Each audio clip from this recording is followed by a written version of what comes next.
dia amin'ny fifaliana lehibe indray lasana bambalany miona amintsika amin'izao fotoana izao a faly de faly indray tena koa miona aminao eto a amin'ity an'ity a ao anatin'izao fandarantsika vavaka fiambenana zay raha nao fandaran'andramoka izao ny Aki radio a ny mpikambana anatin'ny vavaka fiambenana ny groupe zay maharesy a ary a nareo mpanaraka ao anatin'ny groupe a vavaka fiambenana dia manao fedana tompo amintsika tsirairay avy matoky sy mihina fahasalama tsara taony indray tsika rehetrarehetra nefa raha tsy salama ianao a dia ny rariko hitondra fahasalamanao anao any izao tenin'Andriamanitra izay ho zarainy eto izao indray a fiadana tompo amintsika tsirairay avy raha androany no vao tonga eto a dia za te hanteteny aminao hoe araroty a fa fotoana ahafahanao mandre feo an'Andriamanitra androany fotoana ahafahanao manokatra ny sofinao ian'ny afatr'Andriamanitra ho anao manokana aminao fa raha tonga eto ianao a ka raha tsy ala ianao a dia tena tsy ho diso fanantenana ianao ary tsy ala maineto ianao androany fa tena mety hamaly ny fanontaniana amin'ny tambolombolo anatin'ny sainao ao a izao ny teny izay voalaza anatin'izao fandarantsika izao ka dia maharetatra amin'ny farany fa miady indray sasany mahery eo tsika niaraka eto a eno hira fandaharana eno toriteny eno famelabelarana ny toriteny eno vavaka dia eno zavatra anankiray mahafinaritra be koa alleloia raha mavita famitiana vity famitiana antsika fa mbola misy zavatra hafa ihany koa enotsika mahafinaritra be rehefa avy eo ka dia maharetatra amin'ny farany hotahiny tompo anie tsika rehetrarehetra hotahiny tompo manokana koa raha latojo ny hitra voaloha teto androany a dia fiadana tompo anie ho aminao raha latojo a ameno ny fahasoavany amin'ny fiainanao ane a Andriamanitra dia hitahanao a tsy misy fetra amin'izay rehetra totaonao raha nabaverikaraka rosinina mampionina filana rakoto to dia nandeha be le sary dia tsy le sotra tsy dia hitako tsony tao ambonimbony tao a filana rakoto Marina Tiana Mamambalitina Kodanela Eva Miora Becky Roland Sandola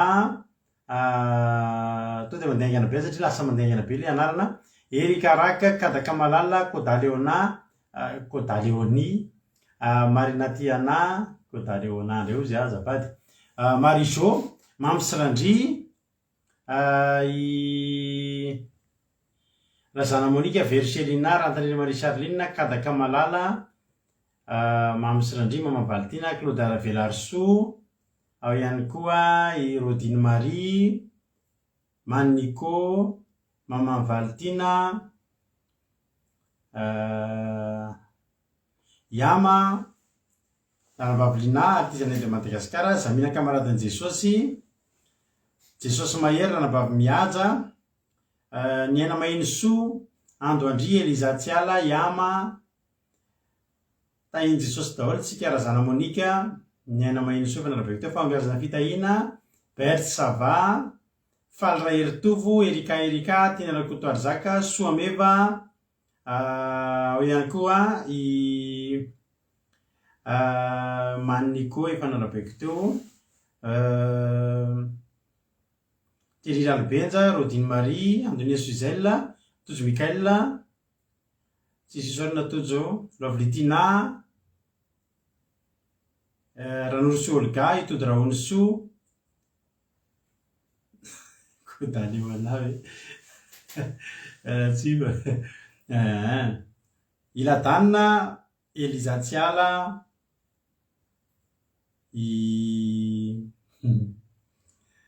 Lovlitina Zikarla koda tsy leo ana zany ka tsy leo antsika zany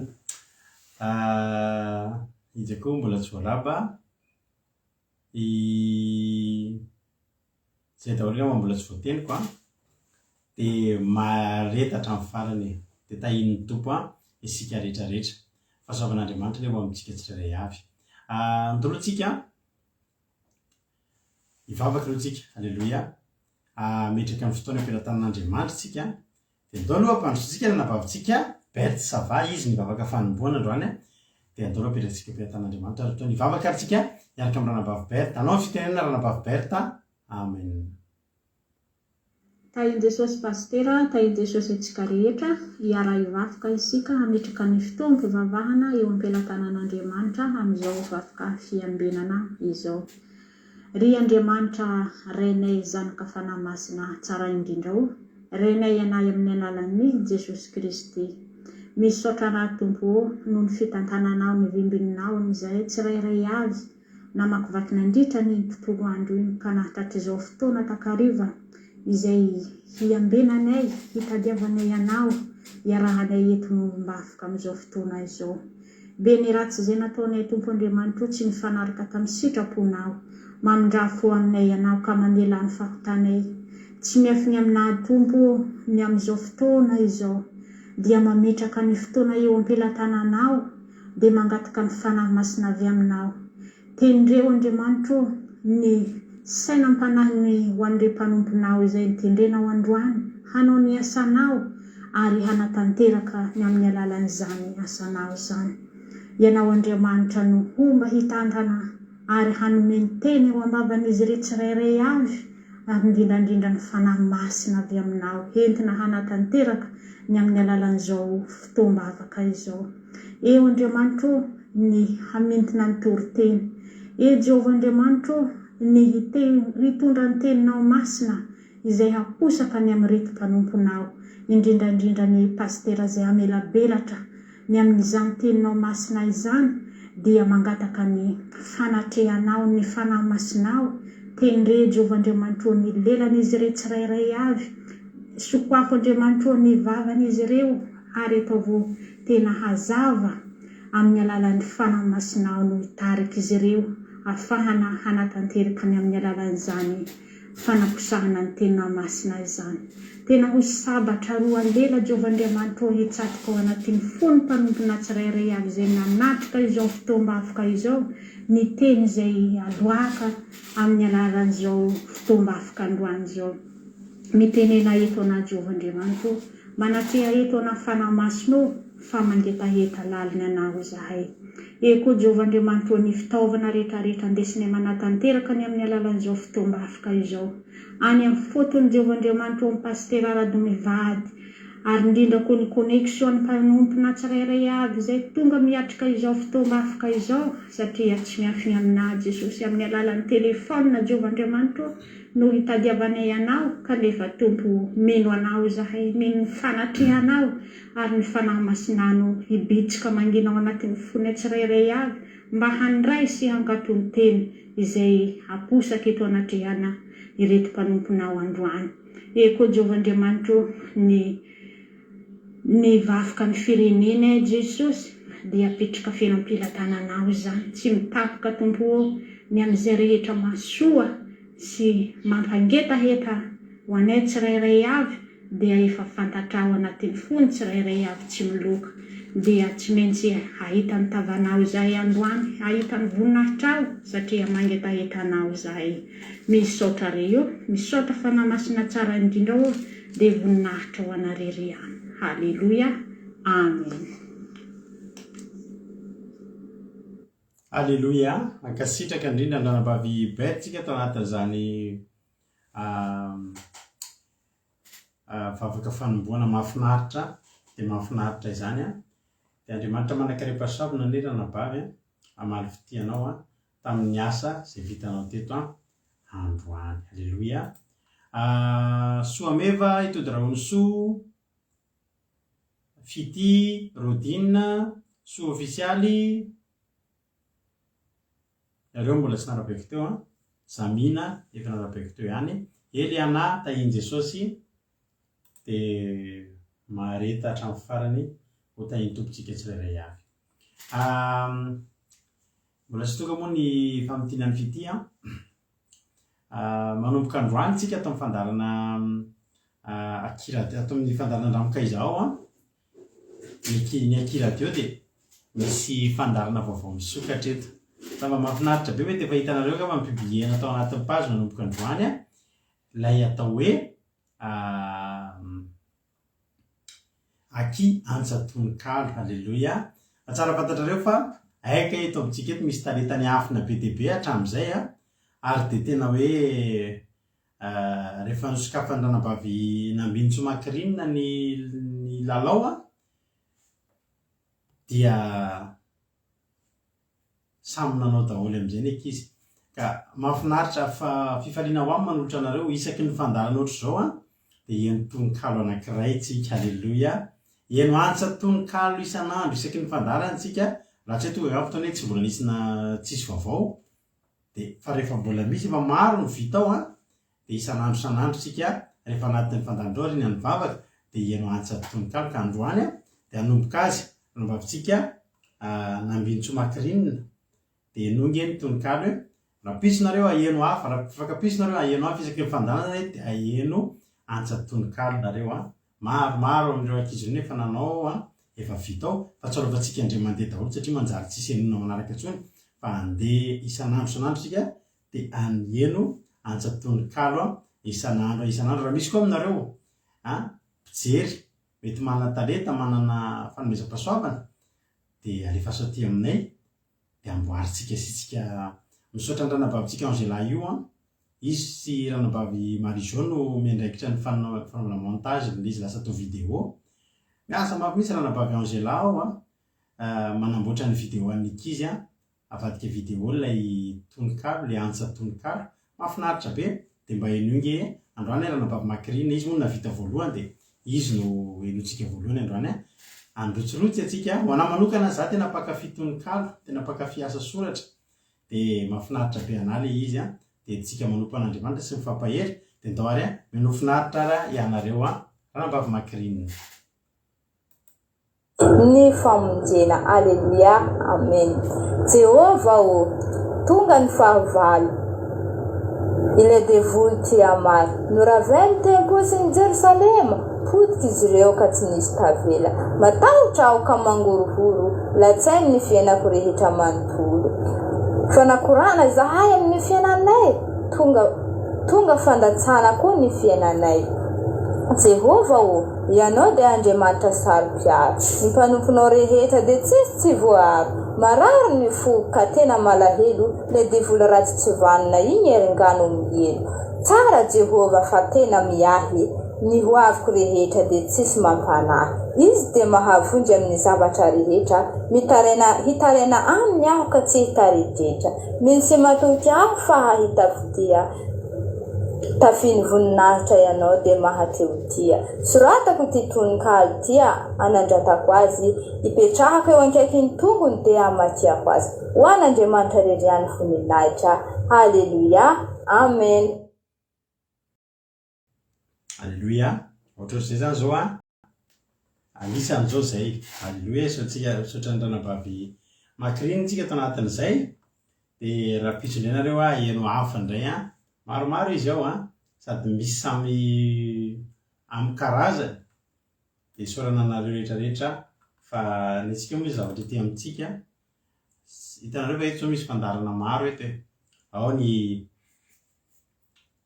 zay ny ampelantanantsika zany zavatra ety amintsika dia tsika manome voninahitra an'Andriamanitra foana hitanareo tsara fa eto misy hatramin'izany hoe toriteny tsy mihety satria ny anabavitsika Zamina ohatra mahay teny tsy mihety be izy dia ataony amin'ny teny tsy mihety ny famotinana ny toritentsika ary misintona olona ilay satria tsy dia mahazatra maheno olona amin'ny teny tsy mihety mitoriteny zany fa matetika ohatry ny teny merina foana no matetika are fa misy an'izany eto toriteny tsy mihety misy toriteny famakina teny soratra masina amin'ny teny allemand eto ataony ranabavy ihany sy amin'ny teny frantsay famotinana amin'ny teny frantsay aki résumé zay ataony fity misy amin'ny teny anglisy ataony ranabavy Angela misy hatramin'ny fandrahoana sakafo fanaovana gâteau sy ny sisa dia raha mbola misy zavatra eto amintsika mety mbola ho avy ny aki muzika mety mbola ho avy ny aki tsy fantatro zay azo zay ety amintsika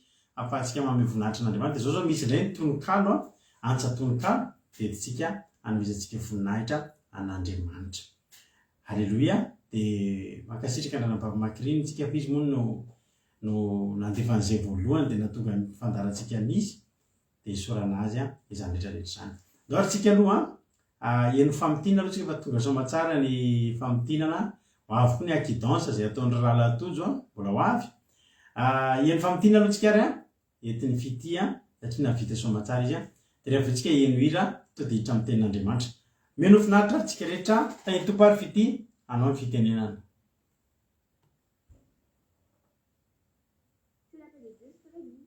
frères et sœurs. C'est avec grand plaisir que je vous fais aujourd'hui le résumé en français du sermon du sabbat 11 juin 2022 qui nous a été partagé par pasteur Jade. Le verset que nous allons lire se trouve dans Zacharie chapitre 1 versets 12 à 17. Zacharie chapitre 1 versets 12 à 17, au nom de Jésus. Alors l'ange de l'Éternel prit la parole et dit : Éternel des armées, jusqu'à quand n'auras-tu pas compassion de Jérusalem et des villes de Juda contre lesquelles tu es irrité depuis 70 ans ? Et l'Éternel répondit par de bonnes paroles, par des paroles de consolation, à l'ange qui parlait avec moi. Et l'ange qui parlait avec moi me dit : Crie et dis : Ainsi parle l'Éternel des armées. Je suis ému d'une grande jalousie pour Jérusalem et pour Sion. Et je suis saisi d'une grande irritation contre les nations orgueilleuses. Car je n'étais que peu irrité, mais elles ont contribué au mal. C'est pourquoi ainsi parle l'Éternel. Je reviens à Jérusalem avec compassion. Ma maison y sera rebâtie, et le cordeau sera étendu sur Jérusalem. Crie de nouveau et dis : Ainsi parle l'Éternel des armées. Mes villes auront encore des biens en abondance. L'Éternel consolera encore Sion, il choisira encore Jérusalem. Amen. Alléluia. Donc ici, Jérusalem et Juda ont été retenus captifs pendant 70 ans par leurs ennemis. Et donc à cause de la souffrance, ils ont crié à Dieu et ils se sont repentis de leurs péchés. Et en fait, les enfants d'Israël, à ce moment-là, ils étaient retenus captifs parce qu'ils avaient fait ce qui était mal aux yeux de Dieu. Et donc c'est pour ça que Dieu a laissé les ennemis les capturer. Mais c'est pas parce que les enfants d'Israël étaient captifs pendant 70 ans que Dieu ne les aimait pas. Bien au contraire, Dieu il a fait ça parce qu'il les aimait, parce qu'il voulait les corriger et il voulait qu'ils reviennent à lui. Et en plus, voir les enfants d'Israël souffrir, ça ne faisait pas plaisir à Dieu. Bien au contraire, Dieu, il était triste en les voyant souffrir comme ça. Mais les parents, quand leurs enfants font des bêtises, il y a des parents qui frappent leurs enfants et après les enfants pleurent parce qu'ils ont été frappés. Mais les parents, en voyant leur enfant pleurer, eh bien ils partent se cacher pour pleurer eux aussi parce que ça ne leur fait pas plaisir de frapper leurs enfants. Et ici, même si les enfants d'Israël étaient captifs pendant 70 ans, Dieu, pendant ce temps-là, il les observait toujours. Il les surveillait toujours de près. Alléluia. Et donc, les enfants d'Israël, c'est pas parce qu'ils ont commis un péché que Dieu les a abandonnés. C'est pas parce qu'ils ont commis un péché que Dieu les a supprimés de ses enfants. C'est comme les parents. Si ton enfant casse une assiette, par exemple, eh bien, tu vas pas aller voir le tribunal pour supprimer ton enfant de tes enfants. Non, tu vas pas dire à ton enfant « Ah, tu n'es plus mon fils, tu n'es plus ma fille parce que tu as cassé une assiette. » Non, tu vas pas faire ça. Et aussi, si ton enfant casse une assiette, eh bien après tu pardonnes. 5 mois après, tu vas pas encore être fâché contre ton enfant parce qu'il a cassé une assiette. Ton enfant, il va aller venir te voir, il va te dire « Ah, salut papa, salut maman. » Et toi, tu vas pas lui dire « Ne m'adresse pas la parole, toi. Tu te souviens pas de l'assiette que tu as cassée ? » Non, toi, tu vas oublier ça parce que tu vas pardonner ton enfant quand il viendra s'excuser auprès de toi. Et c'est pareil pour Dieu. Alléluia, Dieu, il est beaucoup plus que ça. Et donc, quand tu commets un petit péché, c'est pas pour ça que Dieu, il va effacer ton nom de ses enfants. Mais Dieu, il va toujours te recevoir quand tu viens te repentir auprès de lui. Alléluia. Dieu, il pardonne, même s'il est sévère, il est plein d'amour. Alléluia. Et donc, c'est pour ça que la culpabilité, c'est mal, parce que la culpabilité, ça t'éloigne de Dieu. Quand tu commets un péché, dès que tu commets un péché, eh bien, il y a une voix qui vient du diable et qui va te dire, non, c'est trop grand ton péché. Dieu ne peut pas te pardonner, c'est bon, laisse tomber. Et il ne va pas venir t'excuser auprès de Dieu. Mais non, Dieu, il pardonne toujours, peu importe les péchés que tu as commis. Alléluia. Et au verset 15, Dieu dit, et je suis saisi d'une grande irritation contre les nations orgueilleuses, car je n'étais que peu irrité, mais elles ont contribué au mal. Alléluia. Donc au début, Dieu il était un peu irrité contre les enfants d'Israël à cause de ce qu'ils ont fait. Mais après, quand les enfants d'Israël ils se sont repentis devant Dieu, il y a la colère de Dieu, elle est passée sur les ennemis maintenant. Et elle est devenue encore plus grande. Pourquoi ? Parce que les ennemis, ils ont contribué au mal. C'est-à-dire qu'ils ont fait souffrir les enfants d'Israël beaucoup plus qu'il ne le fallait. Et donc c'est pour ça que Dieu va leur répondre. Alléluia. Et donc, Toi, quand tu te repens, tu deviens la pupille de Dieu. Et Dieu, il aura de la jalousie pour toi. La colère que Dieu il avait envers toi, ça va passer envers tes ennemis qui t'ont fait souffrir. Alléluia. Pasteur avant, il commettait le mal et il commettait des péchés qui étaient donc contre la volonté de Dieu. Et donc, à cause de la colère de Dieu, et un pasteur, il a eu beaucoup de problèmes d'argent. Et donc, il était surchargé de dettes qu'il ne pouvait même pas payer. Mais après, à cause de ça, pasteur, il est venu à Dieu, il a prié, il a cherché Dieu avec tout son cœur. Alléluia. Et donc, après, il avait toujours des dettes à payer, mais cette fois, il avait Dieu. Et cette fois, il était la pupille de Dieu. Alléluia. Et donc, une fois, il avait un problème avec un Indien. Et donc, il devait payer une dette avec cet Indien-là. Mais sauf qu'il n'arrivait pas à payer la dette à cet Indien. Et donc, l'Indien, il s'est mis en colère. Il a appelé la police. Et ensuite, la police a emporté Pasteur. Et donc, Pasteur, il attendait au bureau de la police. Et donc, on lui a retiré tout ce qu'il avait. Et Pasteur, il avait une petite photo de sa fille. Et en fait, même cette photo, la police l'a jetée par terre. Et donc, ça avait rendu Pasteur triste. Et donc, Pasteur, quand il était arrivé face à l'Indien, à qui il devait payer la dette, il s'est mis à genoux pour le supplier, pour l'implorer de le laisser partir. Mais l'Indien, même si Pasteur il s'est mis à genoux et tout ça, l'Indien il a dit « Oh, arrête de faire ton cinéma, toi, paye juste ma dette et puis c'est bon. » Et donc l'Indien, il l'a laissé partir. Puis un jour, parce qu'en fait cet Indien, il possédait un grand magasin, et un jour, il y avait plein de monde qui s'est rassemblé autour du magasin. Et donc, ce monde-là, il s'était rassemblé autour du magasin, et donc en fait, c'est parce que le magasin de l'Indien, il a été cambriolé. Les fenêtres ont été cassées, les portes ont été cassées, tout a été cassé, tout a été cambriolé. Alors qu'il y avait plein d'autres magasins à côté. Et en fait, les voleurs, les cambrioleurs, ils se sont dit, on va choisir ce magasin-là. C'est ce magasin-là qu'on va cambrioler, et pas d'autres. Parce qu'en fait, c'est Dieu qui a fait ça. C'est la colère de Dieu qui est passée de Pasteur à l'Indien, qui a fait souffrir Pasteur. Alléluia. Parce que Pasteur, il s'était déjà repenti, il est déjà revenu à Dieu, et parce qu'il est devenu la pupille de Dieu. Alléluia. Et donc toi aussi, si tu veux que Dieu ait de la jalousie pour toi, si tu veux être la pupille de Dieu, toi aussi, eh bien repens-toi et éloigne-toi du péché. Et comme ça, tu recevras le pardon et tu seras la pupille de Dieu. Et si on te fait du mal, on fait du mal à Dieu aussi. Alléluia. Et donc la colère de Dieu, à ce moment-là, quand tu te repentiras, la colère de Dieu va se retirer de toi et va passer à tes ennemis. Alléluia. Voilà pour le résumé en français du sermon du sabbat, 11 juin 2022.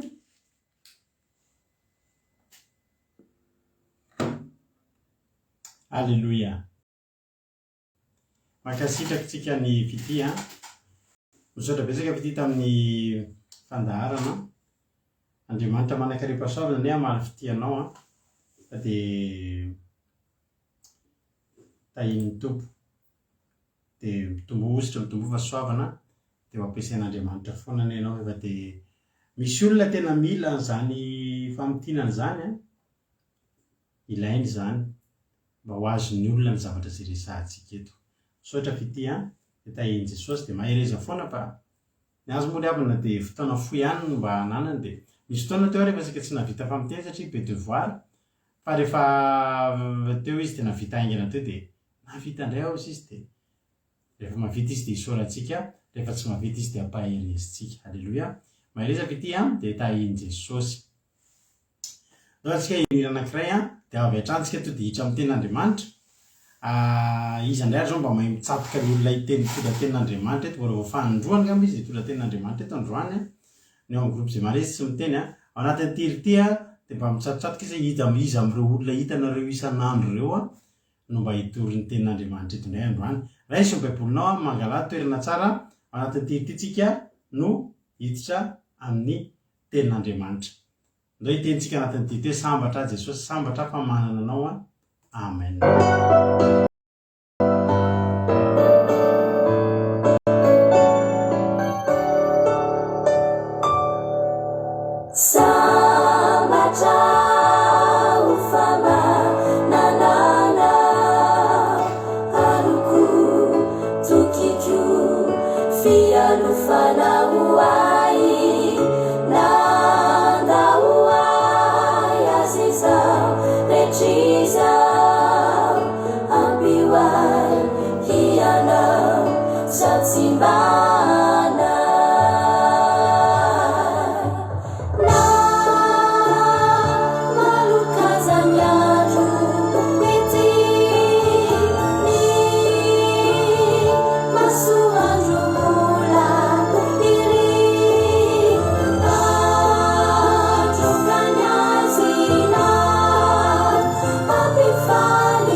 Sambatritsika manana an' Jesosy alleloia mabe manome toky sady mabe ampipo mihitsy ny mieritreritra zany hoe za Jesosy tena sambatra manana anao alleloia fatsika eno ten'Andriamanitra rahantsika amin'ny ranabavitsika misaotra ny ranabavy Raha Maria Charline fa tiako be koa iniriny dia atsirovana anao indray zany iniriny dia mahay reza daholo tsika rehetrarehetra mety mbola misy tsy voaravako eo fa aberazana kadava mbola tsy narabaiko teo ny aina maheno sota iny Jesosy aloe vera rosine ohatry efa groupe zay maresy tsy mahazo miteny sady Marie-Jo mahafantatra satria Marie-Jo ary ny tenen'olona iaiza no mitory tena Nira Rodriguez tahiny Jesosy Soameva tahiny Jesosy tsy ranabavy malala Erika fa ranabavitsika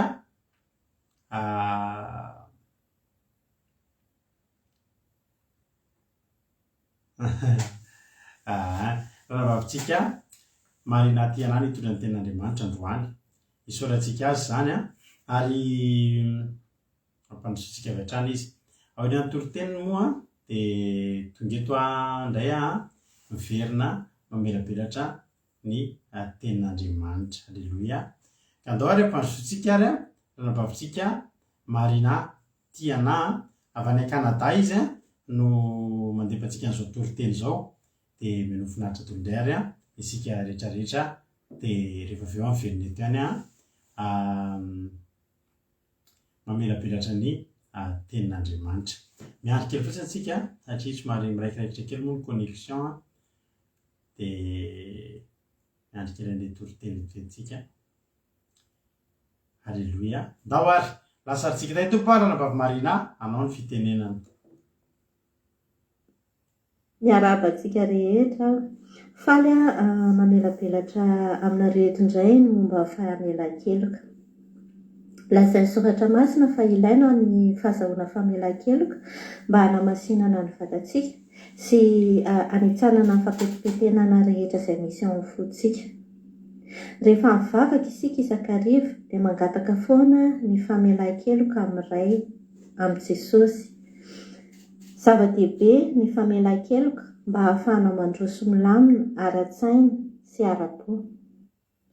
Isan-kalina alohan'ny hatory dia ny famelan-keloka avy amin'iray no angatahantsika.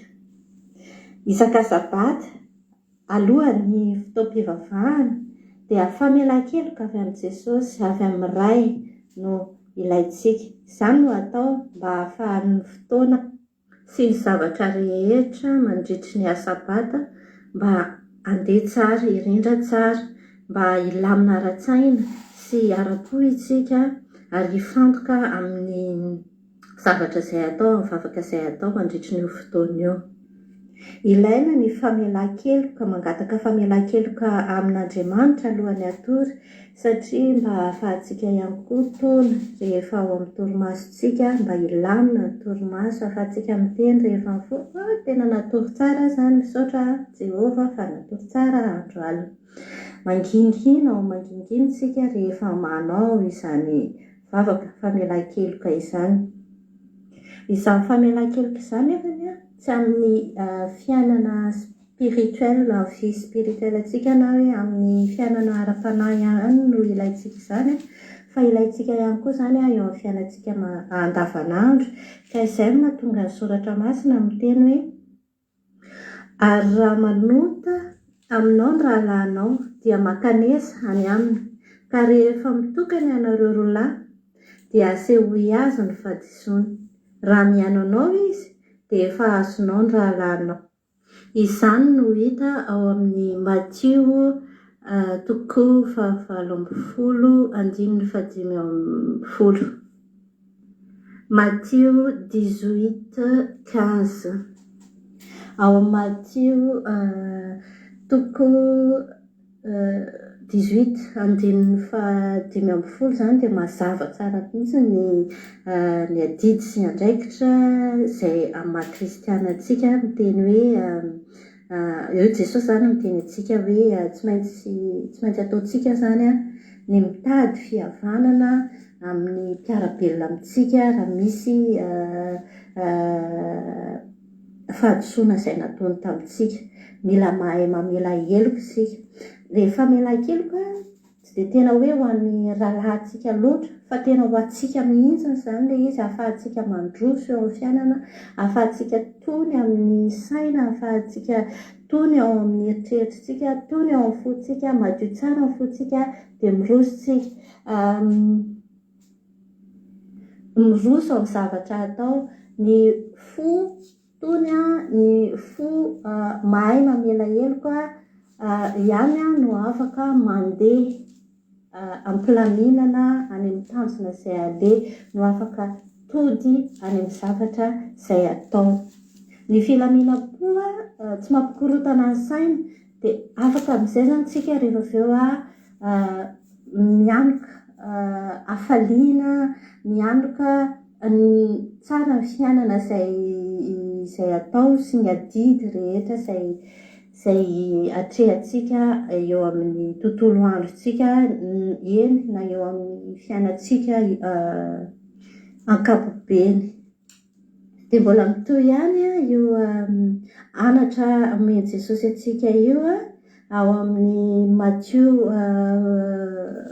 18:16 mitohy ihany izy dia miteny izy hoe fa raha tsy mihaino anao kosa izy dia eto miaraka aminao ny olona iray na roa mba ho voaorona mafy avokoa ny teny rehetra ao amin'ny tenin'ny vavolombelona 2 na 3. Izany midika fa mila tadiavina mafy ny famelan-keloka avy any amin'ny olona anankiray. Izany koa nefa raha jerena amin'ny fomba fijery hafa anankiray dia midika hoe tokony hiezaka tsika amin'ny maha-kristianantsika tsy hanao fanafotoana olona, miezaka tsy hisy disadisana ady amin'olona anankiray eo amintsika sy ny mpiara-belona amintsika. Izany fitadiavana fihavanana izany no ahafahantsika mandroso amin'ny fiainantsika na ara-panahy na amin'ny fiainantsika andavanandro amin'ny maha-olombelona atsika. Mba tsy hisy vato misakana eo amin'ny lalantsika ara-panahy sy eo amin'ny fiainantsika andavanandro zany dia mila mahay mamela heloka isika ary mila mahay mangataka famelan-keloka any amin'ny hafa, na isika no mahatsapa-tena fadiso na izy no tsapantsika fadiso dia isika mila mangataka izany amin'ny maha-kristianantsika, amin'ny mahazandry Jesosy atsika. Mety sarotra izany raha ohatra ka atao eo amin'ny fiainana andavanandro, indrindrandrindra raha hoe ny olona anankiray no manana ny diso tamintsika, no manana disoina tamintsika, fa tsy maintsy atao izany ary tsy maintsy atao any amin'ny mangingina hoy ny soratra masina, fa tsy aderaderan'ny olona rehetrarehetra na hoe aseho imasom-bahoaka, fa any amin'ny mangingina mba ahafahana tsy halala baraka ilay olona manana disadiso aminao. Izay no vavaka mba ataoko kely androany, toriteny mba ataoko kely androany hoe mba mahaiza mamela heloka dia mahaiza ihany koa mangataka famelan-keloka amin'ny olona rehetra mpiara-belona amintsika, fa tsy eo amin'ny fiainana maha-kristianina antsika ihany, izany hoe eo amin'ny fiainana ara-panahy ihany, fa eo amin'ny lafiny ara-piarahamonina ihany koa. Mila mahay isika izany mitady an'io famelan-keloka eo ahafahantsika mandeha lavitra kokoa, mandroso eo amin'ny fiainantsika na ety an-tany na eny amin'ny eo amin'ny fiainantsika ara-panahy. Dia izay ny toriteny ataoko anio dia inoko fa afaka hitady famelan-keloka amin'olona isika, ahafahantsika mamelabelatra fihavanana miaraka amin'olona, ahafahantsika mifankatia amin'olona dia miroso eo amin'ny fiainana. Dia Jesosy sy ny fanahy masina ary Andriamanitra ny hanoro lalana antsika foana amin'ny fahitana izay tokony atao, ahitana famelan-keloka sy hamelana heloka ny hafa. Alleluia. Maka sitraka andranam-bavintsika marina ampianantsika tao anatin'izany toriteny fampianarana antsika mba ahay hamela heloka izany. Zava-dehibe izany ary tsy afaka miala amin'izany tsika satria tsika dia namelana heloka ary tsika koa dia tokony hamela heloka. Na tsika jery zavatra ao ambadik'izay toriteny izay dia jery zavatra vaovao be tsika androany. Vakiko ilay tenin'Andriamanitra misaotra andranam-bavy marina anty ary tena mampahery anao hoe tahin'ny Tompo misaotra amin'ny fampaherezana fa voarainy rehetrarehetra ny hafatra. Dia Andriamanitra manan-karem-pahasoavana anie hamaly fitianao ary matoka fa Andriamanitra tsy tsahatra hitohy foana hanandratra anao amin'ny asan'Andriamanitra izay ataonao. Izay rehetra ataonao anie dia Andriamanitra ombanao hikarakaranao hatrany hatrany. Dia misaotra indrindra dia mitombo fahasoavana dia Andriamanitra mahaly fitianao tamin'ny asa izay vitanao teto androany. Misaotra anao rehetrarehetra koa mankasitraka azy satria mampahery azy ireny fankasitrahana ataonao ireny mahatonga azy mbola te handroso hatrany hatrany indray dia manome fotoana indray izy afaka ray volana mahery satria efa anohany mihitsy fa efa mihoatra any amin'ny ray volana, efa ho ray volana sy tapany mihitsy vao miverina ireny mpitoroteny vaovao eto satria isaky ny zoma dia efa himampionina dia isaky ny eo amin'ny isaky ny ray volana sy tapany eo izany ny ankizy no miverina eto mitondra tenin'Andriamanitra dia mahereza dia mahatanjaka dia tahiny Tompo isika rehetrarehetra. Matio 7:20. Hoe tenin'Andriamanitra hoe raha manota aminao ny lalànao dia mankanesa eo aminy, mankanesa any aminy. Ka rehefa mitokana ianareo roalahy dia aseho ny fahatsehoany ny fahadisoany. Raha menanao izy dia fahazonao ny lalànao, fa raha tsy menanao kosa izy dia eto miaraka aminao ny olona iray na roa mahovorona mafy avokoa ny teny rehetra amin'ny teny vavolombelona 2 na 3 ary raha tsy mety miheno izy ireo dia ambarao amin'ny fiangonana ary raha tsy mety miheno ny fiangonana kosa izy dia oka ataonao ho tahaka ny jentilisa sy ny mpamory rehetra izy. Alleluia, amen.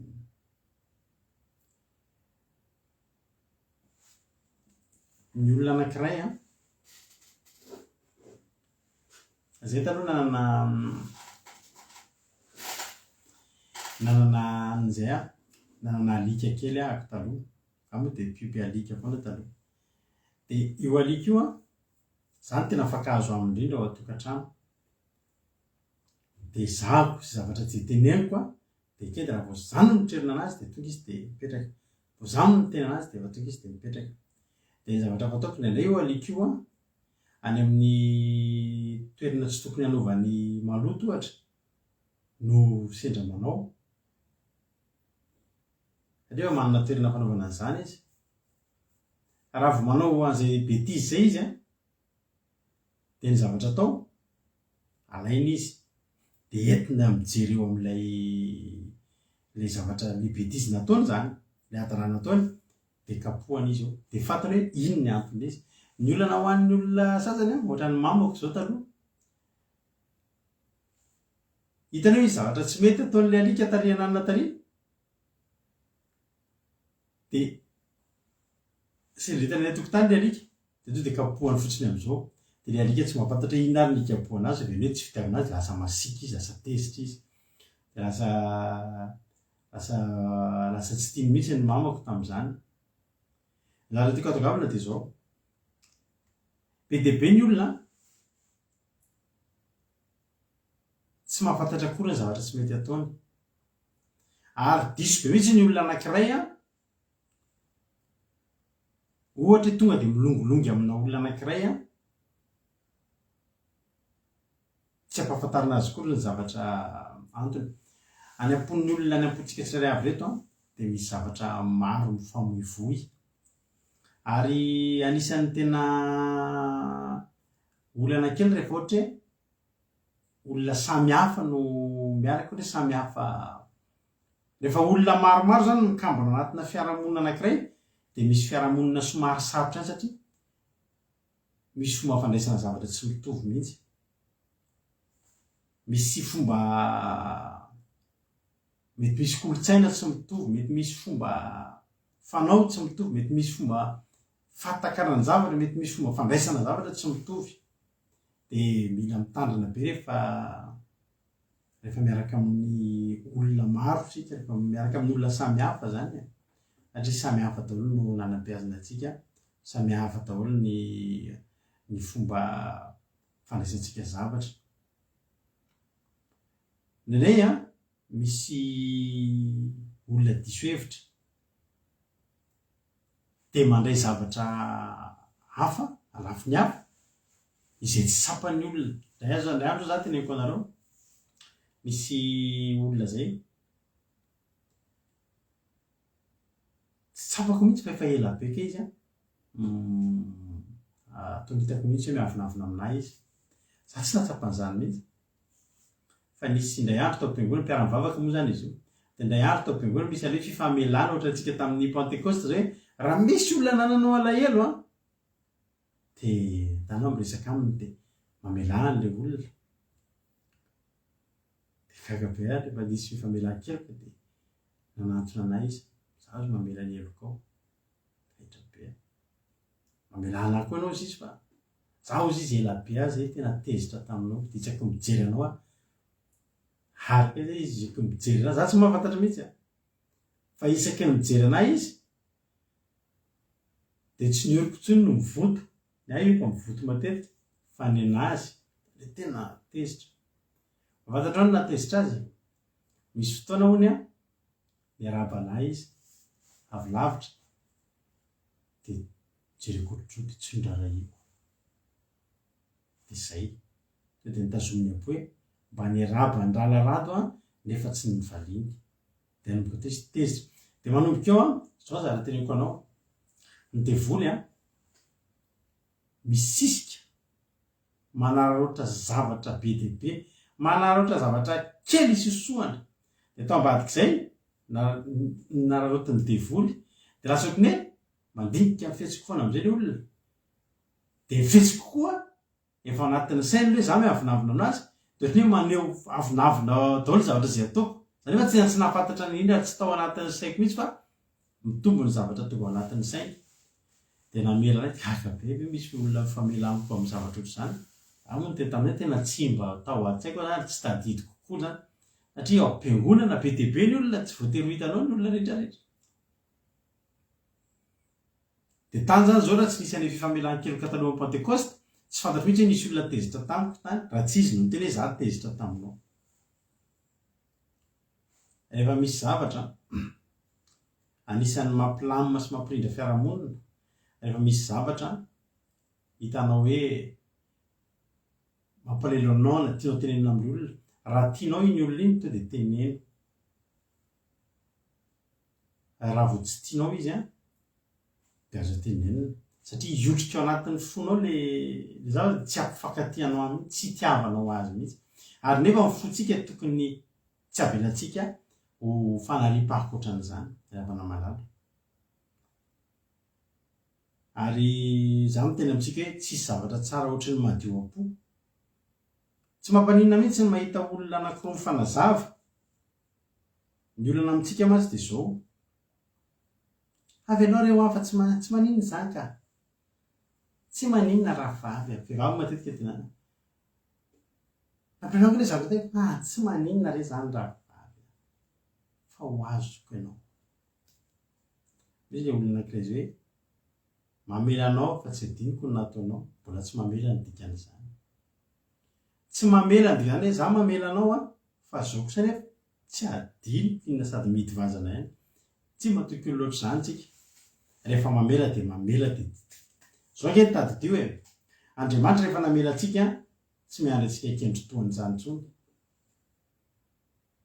fa za te teny aminareo fa ny zavatra mihotrika ao anatin'ny fohatra ny tenendranam-bavilovy ratsy be mihitsy tena ratsy ary zany no mahatonga ny olona lasa mifamosavy mifamorika mifamono any amin'ny takiny satria tena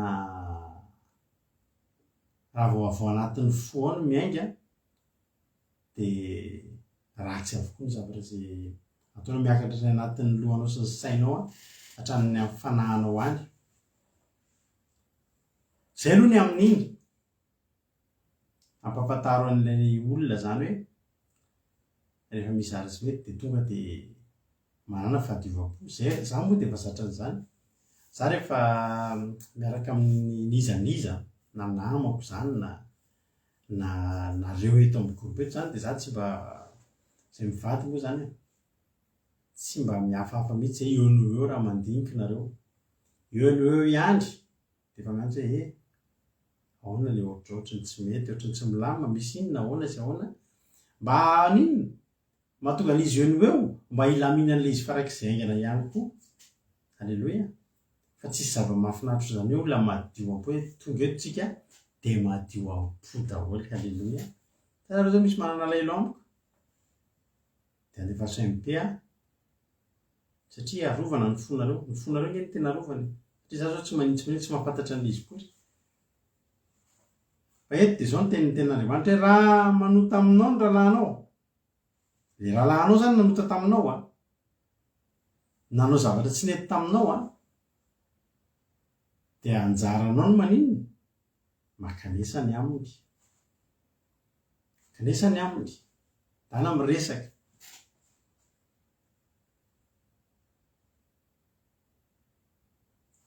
alleluia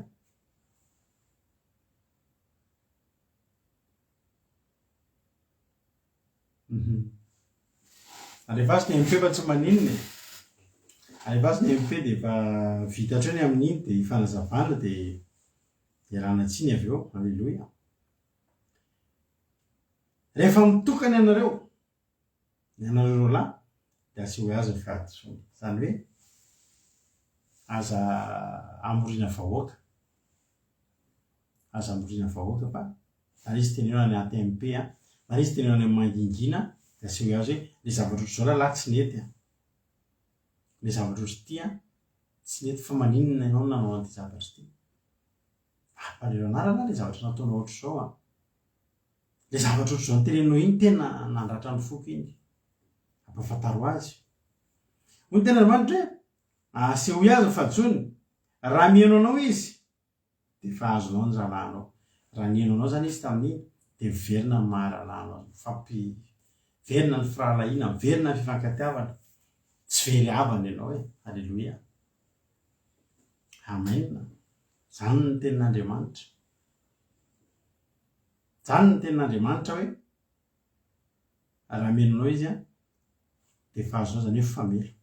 Fa raha tsy mihaino anao kosa izy dia eto miaraka aminao ny olona iray na roa mba ho voarina mafy kokoa ny teny rehetra amin'ny tenin'ny vavolombelona 2 na 3.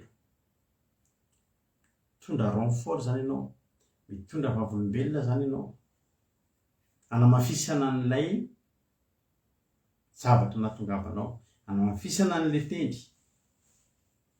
mba hahatonga inona ihany ny tanjony, mba hahatonga anazy ho azonao ihany, mba ho azonao ihany ny rahalahinao ny ten'Andriamanitra. Io zany efa tsy haim-petson'indray efa manomboka miantso vavolombelona. Alleluia. Raha nareo zao ohatra ao amin'ny gropy manana olana, ohatr'izany zao tsika teto nisy fotoana any amin'ny taloha ela be tany, nisy olona nanana olana teto amin'ny gropy teto, nanana olana izy ireo dia ny zavanafinatra nampahafantariny anay dia nidiranay atsehatra ilay olona teto amin'ny gropy teto dia zay vao nilamina. Alleluia. Fa raha nareo samy nareo no mifandamina an'io any a dia mety hifamaly ihany foana ihany nareo. Alleluia. Tenin'Andriamanitra zany dia miteny hoe raha tsy mihaino izy a dia eto miaraka aminao ny olona iray na roa mba ho voarina mafy avokoa ny teny rehetra amin'ny teny vavolombelona 2 na 3. Fa raha tsy mety mihaino indray izy a dia ambanao amin'ny fiangonana. Zany hoe tena efa hitsoina vahoaka mihitsy zany. Efa tena anaty fivoriana mihitsy zany ny tenenana an'io zavatra io. Efa ao anaty gropy amin'izay fa tsy any amin'ny MP tsony. Mba inona ihany ilay mbola tanjony ao? Tanjony hoe dia mbola izay ihany mba azahoanao ny rahalahinao. Ny alehan'ilay olona iray na roa eo zany a na ny alehan'ny fiangonana eo dia ninona foana ny ampiseho azy ny fahadisoana. Fa raha eo izy a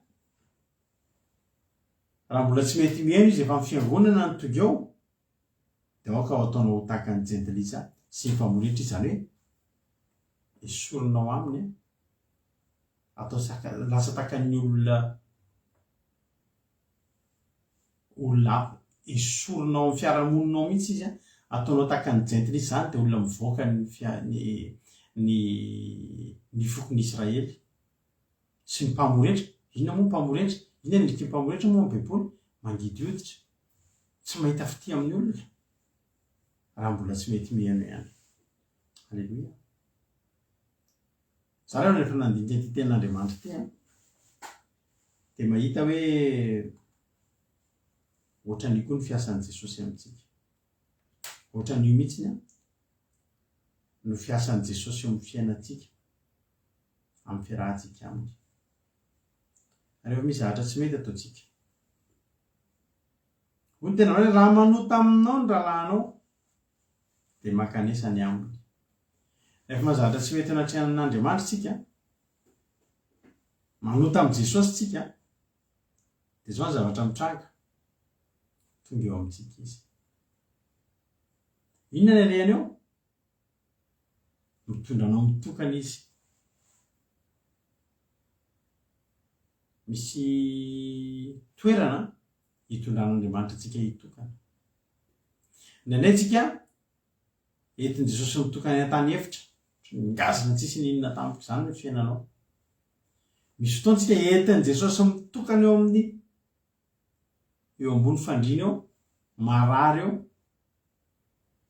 Misy fotoana tsika ravana malala, ilay andro resy olona narary izay.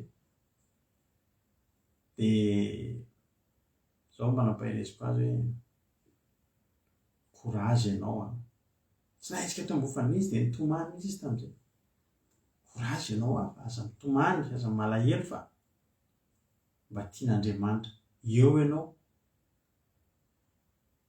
tsy afaka manao nin'inona matory de mihaino feo an'Andriamanitra sy ny atao eo misy fotoantsika rehefa tsy mety mihaino an'Andriamanitra rehafany mihain'Andriamanitra toerana mangina misy aloha tsika entin' Jesosy amin'ny toerana mangina misy aloha tsika mba ahafahany miresaka amintsika vita be ny toerana mangina tany hevitra toerana mangina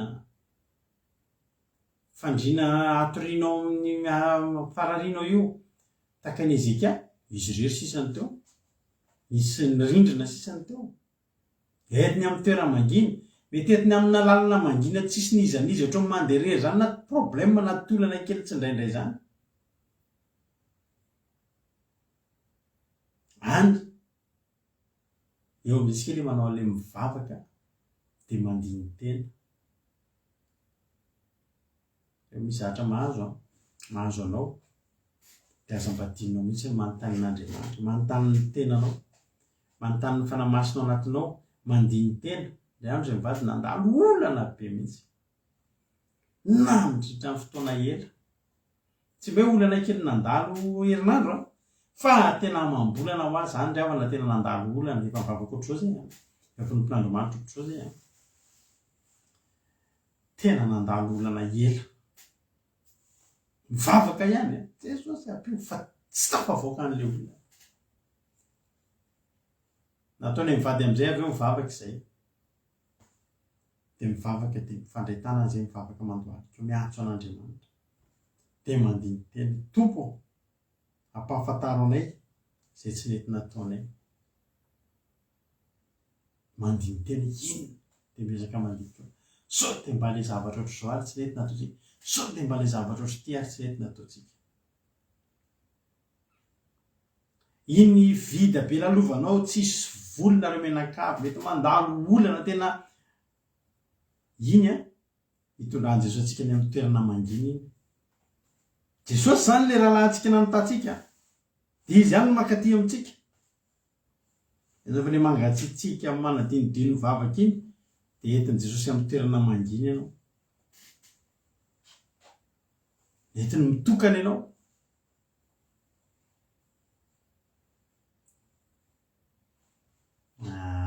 raha efa mipetradrery ianao hatramin'izay tsy ao anatin'le zavatra voateny ngamba ianao raha navavim-piaritely satria de misy ianao efa fiainanao fa misy fotoantsika tena retsika mihitsy ohatra mandalo vida zany ny fiainantsika mandalo fahamainana fahafa zany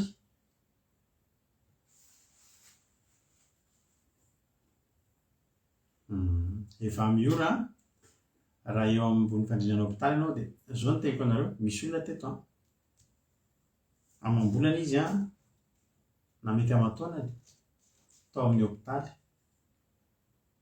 de izy rery tsisy havana tsisy ninona de mahafantatra reo ny namany akaiky akiraty eo tena nahakasika anazy misy olona teto amin'ny groupetsika teto zany am'izany tsika mbola tsy nisy live ohatr'izao mbola tsy nisy fandarana vavaka fimbelina ohatr'izao fa anaty groupe zay no miara-mivavaka isan-kalina de misy olona zay ny teny nareo izy mahirezy nareo mivady fa ano izy misy olona any amin'ny hôpitaly eto Frantsa any lavidavitra any kakapozy izy namangy an'le olona de maheno telefônina mandeha de toriteninareo mandeha kakapozy fa ankafatareo zany olona de mihaino anreto izy mivady reto ao izy reto izy mba namako eto reto mba mampahery ahy eto misy fotoana moa sitra ny olona io de efa tonga teto amintsika teto nijery teto fa tsy hita andreo izy zao mety mbola ho hita ihany izy fa eto manko misy an'le tsy hita kely de miverina de tsy hita kely de miverina ka za mampahery ny ranabavy efa miora mety tena raha tsy teo ambony fandrina ianao mety tsy nangetahita iainy toriteny ary eo ambony fandrina hôpitaly ianao tena mandalo an'io toerana mitokana io ianao de fotoana araroty zany io ianonao ny feo an'Andriamanitra alleloia raha tany an-tsena ianao na mety tany anatina fatanjahana rehetrrehetra tany ianao mety tsisy fotoana ny ianonao ny zapenao fotsiny io ino ty io fandarantsika io mampiry anao zay ary raha afaka mandeha FMP aminay ianao rehefa avy eo raha nambavy efa miona dia andefa FMP kely zay dia miresadresaka mitinidinika kely eo tsika mila entinam-bavaka ianao fa tsy mijanona elo eo akory ianao zay va miora tsy mijanona elo eo ianao amin'ny anaran'i Jesosy dia inona zavatra atao entin'i Jesosy eny amin'ny tokatokana eny tsika dia asehony atsika ny fahadisoantsika misy fotoantsika tsy hitatsika ny fahadisoantsika raha tsy aseho atsika mihitsy aseho mihitsy hoe Jeremia resika makitenin'Andriamanitra amin'ny Jeremia faraika amin'ny telopolo Jeremia faraika amin'ny telopolo andiny fahasivy ambin'ny folo no tena Andriamanitra noho ny efa niverina tokoa vao nahalala fanenenana ary efa nampahafantarina ny toe-tenako dia nitehatratra mendra sady mangahy fa latsainy tsininy fatamorako inona zany hitondran'i Jesosy anao an'ilay mitokana ampahafantariny anao mihitsy no zahatra tsy mety dia eo amin'izay tsika le miteny ny feo amin'ny fieritreretantsika eo amin'izay le fanahy masina tena manoteny atsika le zavatra ohatr'izao ity tsy nety tsaharonao hoe le zavatra ohatr'izao tsy nety natao alleloia tsy angeravana ka tian'Andriamanitra tsy angeravana ka tena tsy avelan'i Jesosy irery zany tsika tsy avelan'ny rery zany tsika tsy avelan'ny andeha lavitra rery zany tsika ampahafantariny dia ampahafantariny atsika le zavatra ohatr'izao misy fotoana misy zavatra mahazo atsika dia ny tena marina efa fantatritsika le izy ampahafantarin'Andriamanitra atsika le mitamberinao an-tsainao le teo am-pivavahana eo ianao le mitaraina be tsisy niny dia eo am-pivavahana tadidinao tampoka le sary misy zavatra nataonao ampatsivin'Andriamanitra anao za dia matetika ohatr'izany hoe tia le zavatra tia tia le zavatra tsy nety nataonao dia ampahafantaro azo izy mbola amin'ny marika 18:15 zany tsika aseho azy ny fahadisoany dia asehon'i Jesosy atsika ny fahadisoany ny fahadisoantsika tena hoe le izao zavatra izao tsy nety ny olana dia izao misy fotoantsika eo amin'ny tenan'i Jesosy iny dia manaiky ny sasany eny ary Jesosy fa hiverina aminao ary fa tena mifona mibebaka tsy hanao tsony any fa misy indray tsy miditra amin'izay hoy tena hoe raha miaino anao izy dia efa azonao ny lalànao raha vao miaino an'i Jesosy amin'iny zany tsika to dia tafaverina aminy izy fa misy indray tsy miaino efa ao anaty tadidiko misy mpanompon'Andriamanitra fantatro izay nisy zavatra zay ho ataony misy dingana zay hidirany amin'ny ara-panaza dia izay mivady tamin'izany fotoana zany anisan'ny nivavaka sy niteny taminy hoe tsy mety io zavatra ho ataony io tsy mety io dingana ho ataony io dia izao le ahona zay mijery zay zany tonga mivavaka azy hoe Jesosy arova izy amin'ny fanapa-kevitra tedaviny raisiny io satria hita misy izy zavatra tsy mety rehefa dinihanao amin'ny ara-panahy fa tena ny insiste izy ry havana ho ataony any izy dia nametraka daty izy hanaovana an'ilay zavatra dia inona ry ianao ry havana ny zavatra nitranga herinandro melohan'lay le zavatra ho ataony resaka le moa zany resaka fanosorana resaka ohatr'izany herinandro melohan'izay narary mafy izy dia niditra hôpitaly dia izay mivady taty nisaotra an'Andriamanitra tsy hoe faly izay satria marary izy fa faly izay satria tonga Jesosy hampitokana azy dia aneho azy ny fahadisoany dia tany amin'ny hôpitaly dia miresaka izy tena niditra hôpitaly dia mampaela anazy hoe mahereza fa io vetivety ianao dia mivoaka eo fa izay mivady taty tena nisaotra an'Andriamanitra hoe misaotra Jesosy fa tsy fahafatesany io fa hanakananao an'ilay zavatra mitranga inona zavatra nitranga ry havana hoy ny tena Andriamanitra raha miaino anao izy dia efa azonao ny lalànao fa raha tsy miaino anao kosa izy zany hoe misy olona zany tonga eo amin'ny dingana io tsy miaino ary dia tena tsy niaino tokoa le rahalahy zay inona ravana ny zavatra nataony izy mbola amin'ny hôpitaly io zay amin'ny efa mampaly hoe tsy raikitro io zavatra ataony io lavabe moa izy ary tsy tantaraiko anareo iny le zavatra izy fa zay mahafantatra an'le samy mifankampatarana izy ary zay de nahita fa tena tsy sitrapon'Andriamanitra io zavatra ho ataony io tamin'izany fa ny zavatra nitranga ry havana izy leo any amin'ny hôpitaly io tsy de tokony handalo opération fa tena amin'ny fotoana satria nisy andro anankiray zany a ohatra hoe lahady na sabata na ohatra zany anatanterahany an'io fanosorana io fanokanana olona io le olona ho atokana efa mio tena mbola tena tsy ao anatin'le tokony atokana mihitsy ary tsy mba olon'olom-poana na angataka hivoaka tany amin'ny hôpitaly izy ravana malala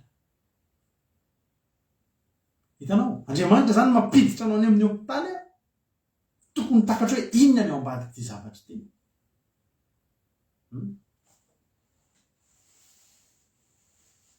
zary avako malalako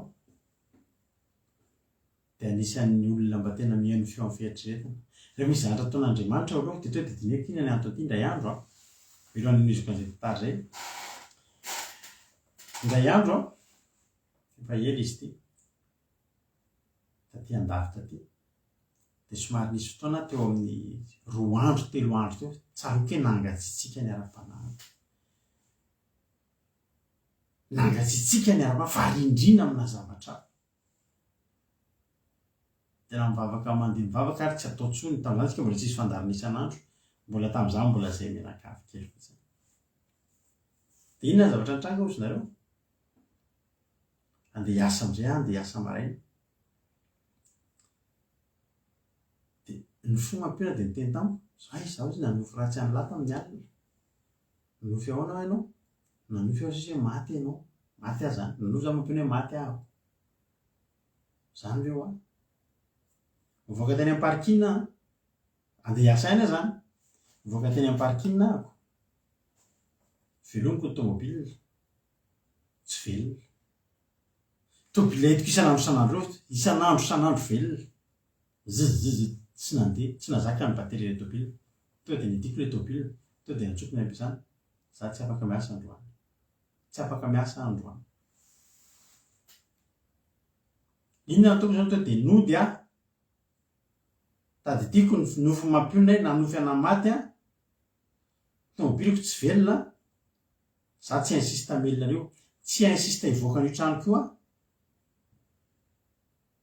le maty ange tsy ho maty ara-batana fa fahafatesana ara-panahy satria za tonga de natsapy hoe le fangatsiatsiahana nisy le fahamainana nandalovako to de lasa miverina to de tsy niasa to de nidy amatrano a naninona nivavaka maraina am-parivan'ny andro nanao zay iverenako tamin'Andriamanitra ary tsara fantatrareo fa tamin'io andro io no nanaovako toriteny tamin'ny Facebook voalohany hoe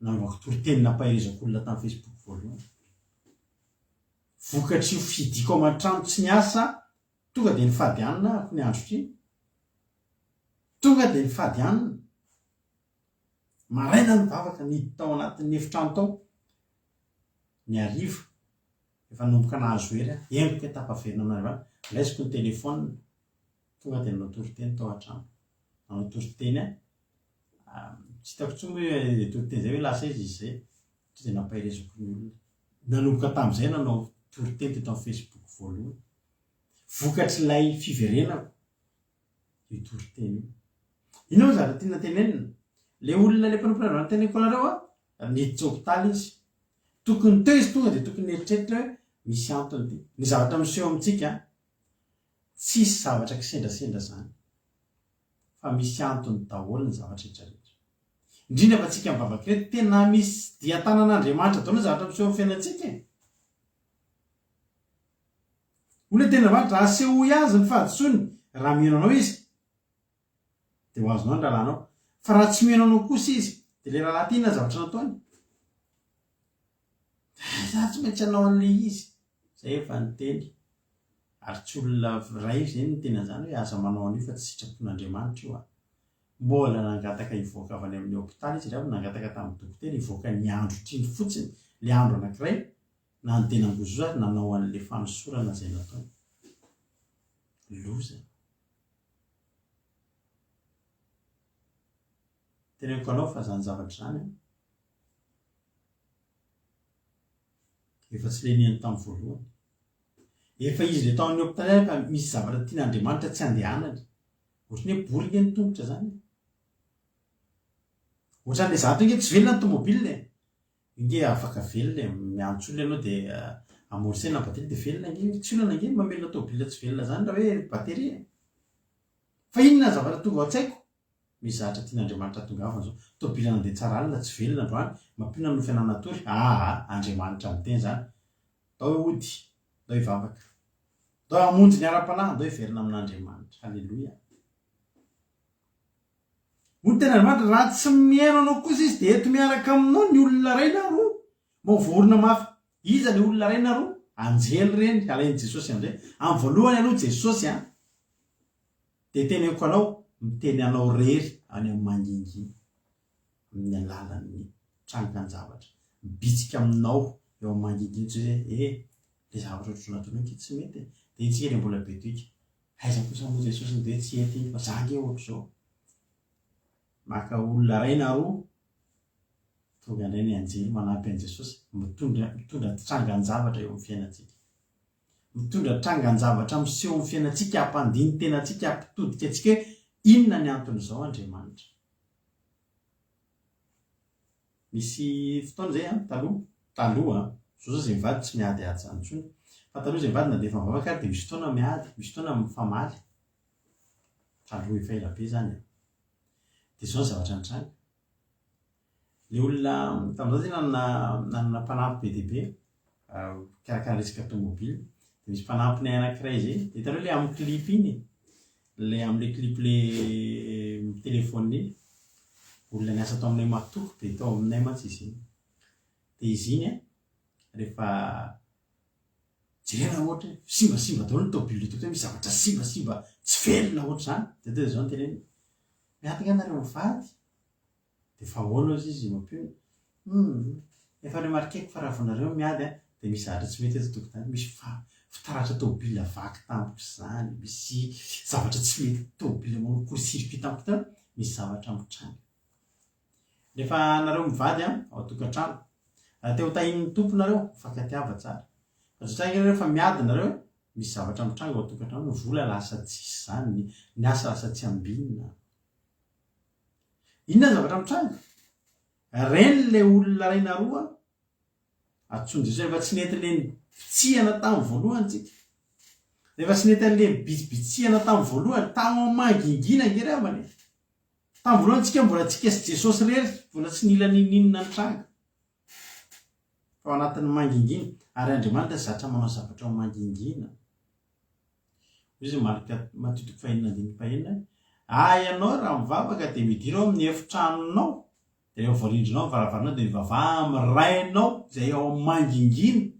Ary ny rainao izay mahitanao amin'ny mangingina hamaly anao. Halleloia!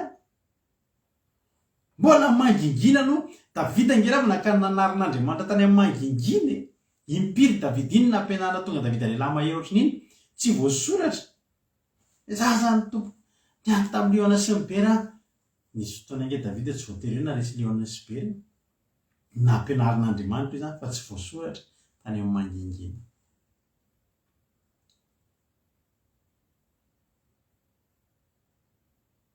Na izana ianao io impiry ampianaran'i Jesosy any amin'ny mangingina tsy fantatry ny olona.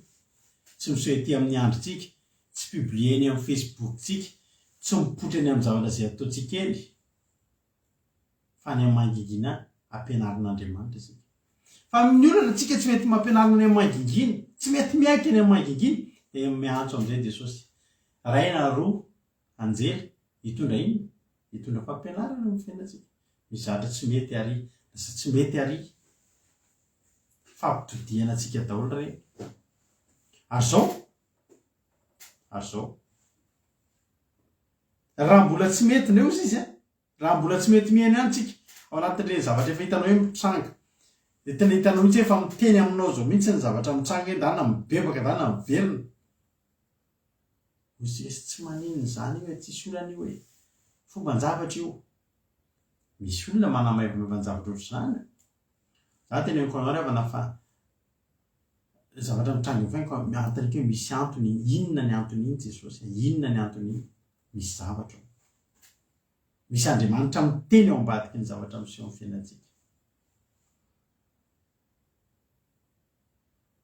Ravako rehefa tsy manaiky miaino amin'ile trangan-javatra iny tsika dia ozy ny tena Andriamanitra, ary raha tsy miaino izy dia ambaranao fiangonana. Iza moa ny fiangonana?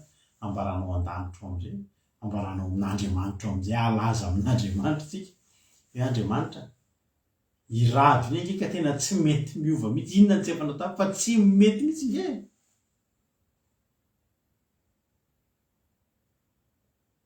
Loza. Ary Jesosy ny akaiky atsika indrindra. Jesosy ny akaiky atsika indrindra. Any amin'ny misy teny mandrivavina be any amin'ny mpitoro teny.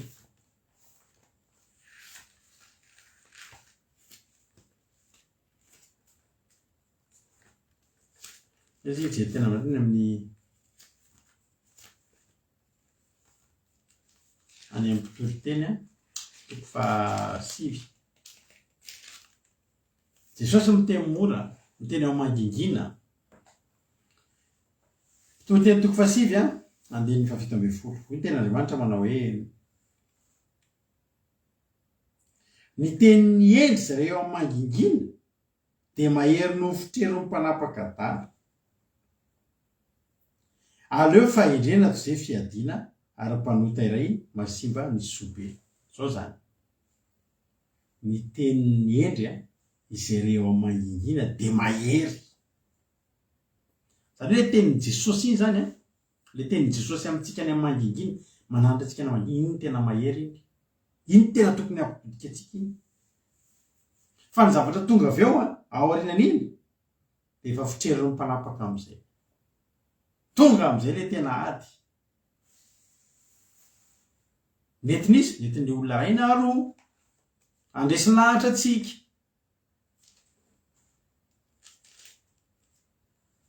Tsy aleo ve ravana meno an'le inona ny tianao, tsy aleo meno an'le Jesosy miteny antsika ny mangingina. Jesosy rehefa mananitra antsika ny mangingina tena mangingina. Tsy afa-baraka izany ianao. Ianao anatin'io fahazaran-dratsinao misy zavatra nge ravana tena fahazaran-dratsitsika na toetra ratsitsika na fahotantsika tena mamenatra raha hen'ny olona.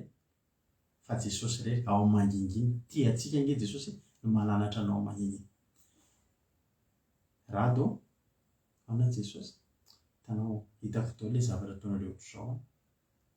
Intsika le menamenatra. Indray andro tao ampiasana ilay taloha efa ela be mihitsy. Dia samy manana ny ordinateur ny ampiasana ka za olona tia manoratsoratra, tia manoratra. Dia ny any zako ny fiainako soratsoratako anaty agenda ohatry ny tonga tamin'ireny journal intime ireny ny fiainako taloha dia mazosoraka anaty agenda ny fiainako. Dia tamin'izany teo amin'ny braoko dia nahazo ordinateur vaovao zany ny ahako teo amin'ny braoko. Dia ka moa ilay hanoratra dia ndraketiko atao anaty ordinateur indray ilay izy. Aika ny ordinateur anay tsy nalala fa en réseau ilay izy kay. Misy responsable informatique anay dia izay zavatra rehetra mitranga amin'ireo ordinateur ny olona rehetra ray fiasana efa olona 20 ireo hitany daholo. Zany tsy miafa mihitsy manoratra ny mba sotirehako kely atao amin'ilay ordinateur. Izao izy zany. Sendra mifalena amin'izay zay izy eo amin'ny manarato. Mahafinaritra be tantara soratsoratanao ireny. Inona moa zany? Zay ao veloma afabara. Ohatran'ny tsy teny naminoko an'izy rehetra hitany daholo hatramin'ny secret kely. Ilay secret kely koa mba soratsorata koa zany. Aika izaho moa ohatra hitany avy any ambony fotsy zay sao ino ty tantara iny raha haidray ty izy. Fa Jesosy tsy ohatra izany. Eo anao loatra menatra fa Jesosy tena aza menatra miova fotsiny. Zaho mananatra anao ty amin'ny mangingina tsy mivoaka izao resakitsika izao. Jesosy nge ravana mahafinaritra. Tsy avoaka an' Jesosy zany ny resaka aussi izy. Tsy avoaka an'izany fa any amin'ny mangingina dia any amin'ny mangingina. Asehoy azy ny fahadisony. Entina any amin'ny mangingina ianao. Daholo ry bozy sy avao. Ravana. Tsy mihaino amin'iny moa tsika dia tonga ny antsoin'i Jesosy renfort. Tsy mihaino amin'iny amin'izay tonga ny haitren'Andriamanitra mihitsy. ary rehefa tonga eo anatrehan'Andriamanitra tsy mbola mety mihany tsika zavatra tsotra amin'izay ataony tahaka ny jentilisa sy ny mpamoretra esoriny lozy zany hoe no efa zanak'Andriamanitra eo averin'Andriamanitra tahaka ny mpamoretra sy ny jentilisa satria tsy nety mihany ny fananarana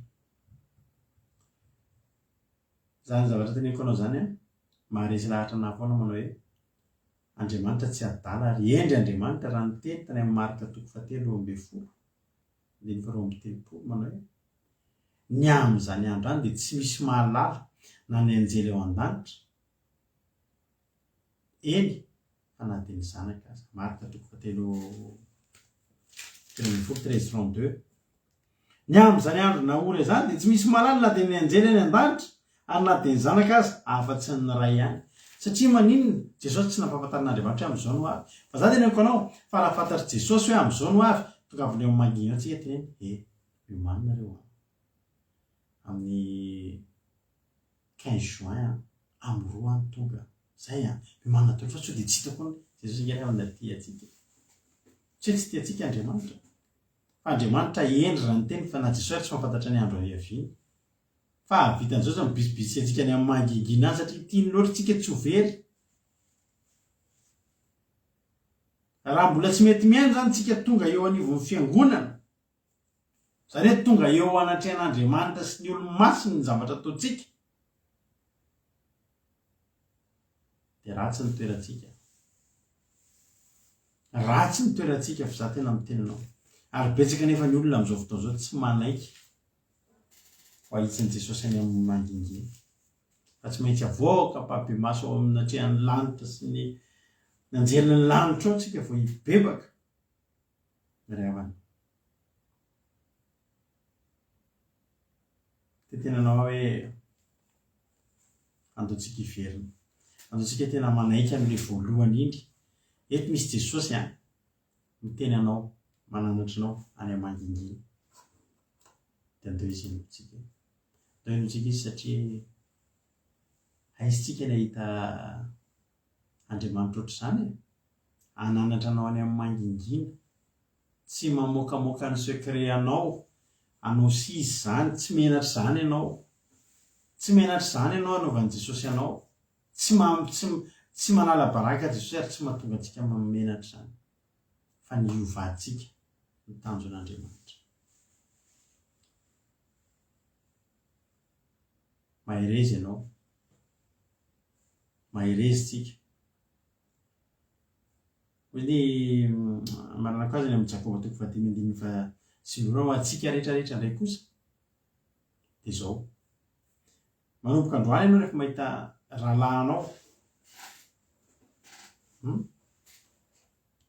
hitanao hoe mivily dia adidinao eny atrehan'Andriamanitra iny olona iny ny familiana iny za rehefa mahita lare za ezaka ny olona re tsy faly amiko ary rehefa tsy faly amiko ilay olona dia netiny anehoana ny tsy fifaliany dia lasa izy mitaraina anaty any amin'ny pastera hafa any dia mitaraina momba anahy za tena olona tsy mahay mitondra olona masika be anjaranareo izay miaraka aminay eto mandinga hoe masika be ahoana ako fa za rehefa ny tena tsy tatiko mahita olona mandeha mitojoto makany amin'ny fahaverezana makany amin'ny fiverenana an-dalana indrindra hoe olona efa nomboka ny tsara ny ara-panahy dia andeha ikodidy hiverin-dalana tsy hitata fa raha mbola misy ny azoko atao aleoko ny olona iny tezitrampo toy izay zahako ny tsy navita ny asa napetraka Andriamanitra tamiko nge tena rano ny Jakoba 5:5 rahalahy raha misy eo aminareo miala amin'ny fahamarinana ary misy anankiray mampibebaka azy aoka ho fantana fa izay mampibebaka amin'ny mpanota hiala amin'ny lalan'ny fahatsony dia hamonjy fanahy tsy ho faty sady anarina eloka be za raha miteny anareo raha nabava ino ny ty ataonao ty mbola zao ihany ve ny ataonao androany ianao mifadianina hiatrika Pentecoste vita ny fivadikanina nareraky ny fivadikanina ianao hiandrandra Pentecoste indray ianao sy ny fitanjahanao trano dia ina moa dikan'izany ina ny fivadiana hanina dia tsy maintsy tonga dia niteny anao satria zao raha ohatra nampibevaka anao ny teny anao mba ilanao amin'ny lalan'ny fahadisoana dia hamonjy ny fanahinao tsy ho faty sady hanarona henatra hanarona elo aza miafahafitsika fa ataovy any mangingina raha ho misy olona hitanao miala variana manomboka miala amin'ny fahamarinana miala amin'ny fahamasinana adidinao anatrenin'Andriamanitra iny olona iny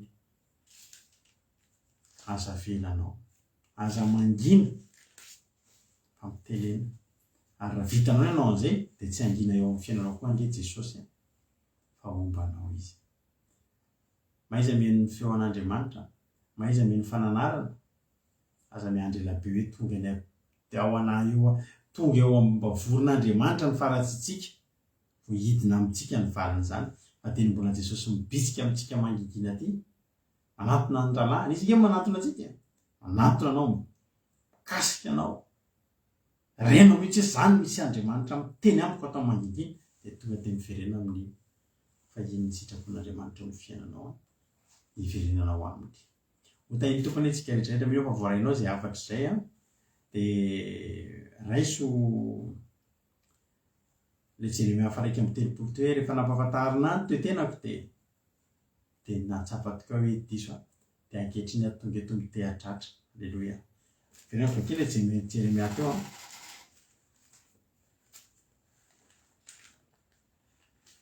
Ozy teny Jeremia 31:19 teo manao hoe noho ny efa niverina tokoa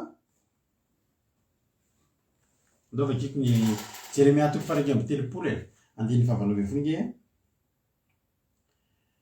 efa reko tokoa Efraima nitomany ny tenany hoe ny faizinao eny ny faizina tony mbola kely tsy voavolaka averenao dia tafaverina fa ianao ny Jehovandriamanitra noho ny efa niverina tokoa dia vao nalala fanenenana efa nampahafantarina ny toe-tenako dia nitehatratra menatra sady mangaya fa latsainy nitsiny ny vatandrako hitanao rehefa le miverina avy anariny itsika vao tena tsapa hoe tena Andriamanitra ty zavatra natao eo koa Andriamanitra nefa niteny hoe fa zangy efa namelanao dia mahereza isika no antiriteo ampafantaro azy Jesosy raha misy zavatra izay matoko mbola hita hoe mbola tsy hitondranao any amin'ny famonjena dia ampafantaro anazy zany amen fahary sika rehetrarehetra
aiza sao tena andao sao dia tafasaraka aminao me fitsapahana me fisedrana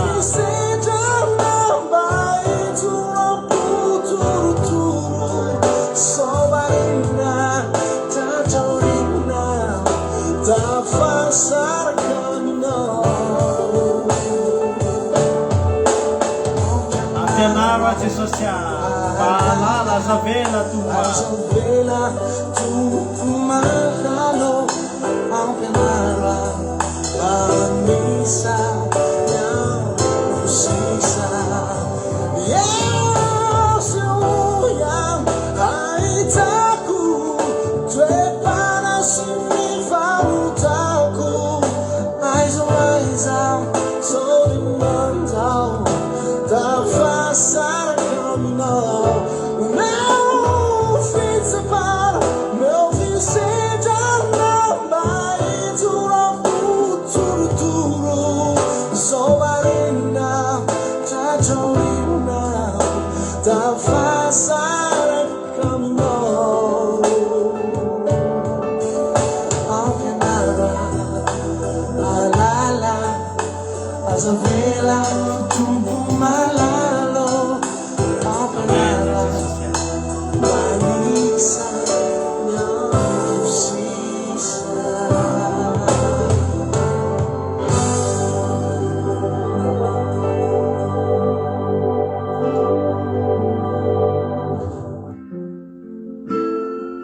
tena ataontsika tombavaka zany izy zany ravana malala zany toteny zany atsika angataka andray Jesosy ampianaro any amin'ny mangingina fa tsy teo afabaraka anaro any amin'ny mangingina Jesosy anaro any amin'ny tany efitra tsy maninona fa ndrao za tavela eto